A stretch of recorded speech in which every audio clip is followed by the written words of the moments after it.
right, up next, we take a look at a story of a seasoned performer who must plan for her future when her show abruptly closes after a 30-year run.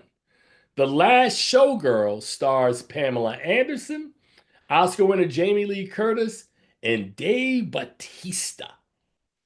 Now, Charles, this one we've had some conversations about. I went to the premiere of this film, and I was on all sorts of a high, man. I saw Francis Ford Coppola, who was there because his daughter Gia Coppola directs this film.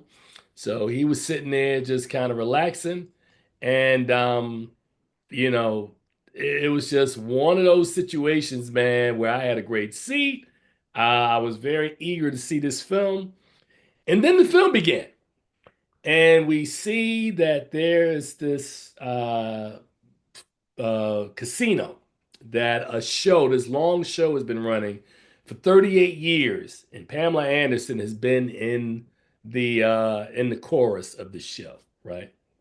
Yeah. And you come to find out that as the film is starting, Dave Bautista, who they really never tell you exactly what his role is, so I don't know whether he was the stage manager, the production Stage manager. He was a stage stage manager. manager. Thank you, and comes to them and says that, this show is closing in 2 weeks and we're buying this show out. And so the story shows us the last 2 weeks of Pamela Anderson and this family that she has put together that kind of congregate around her with this show.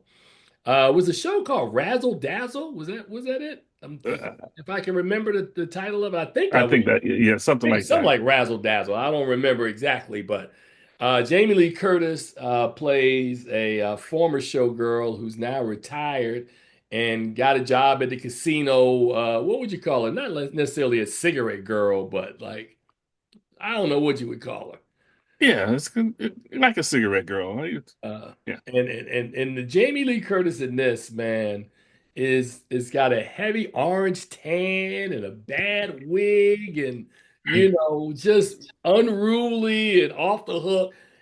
Dave Bautista, who many people will remember from a lot of his action roles and then his stuff in the MCU as a part of Guardians of the Galaxy, looks like he lost half his body weight in order to play this really quiet and sensitive role. Am I wrong, Charles? I mean, he's No, no, really yeah, yeah. tiny in here. He's really, really tiny. So, and an interesting choice of a performance for him. If you really want to try to distance yourself from some of the other work, I mean, I didn't think he was bad in this, man.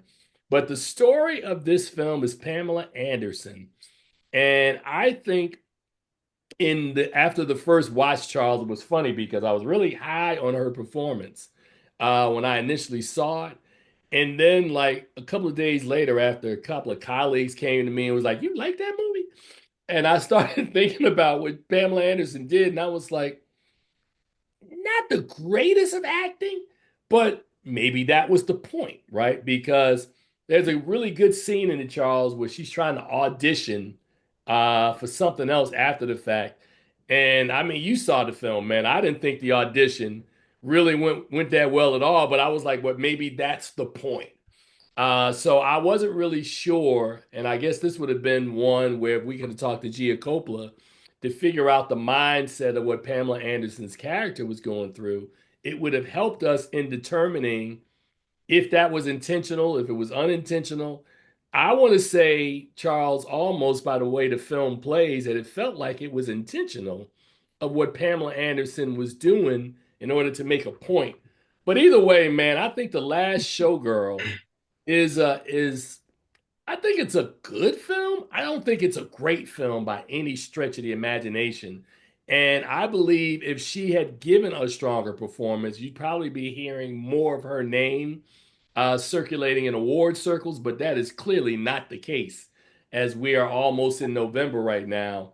So it feels like for her a personal triumph that she was able to get cast in this film and that the film played in Toronto. But I think the film comes up short and doesn't give Anderson or the storytellers what they actually needed in order for this film to have long-term success, man. Would you agree?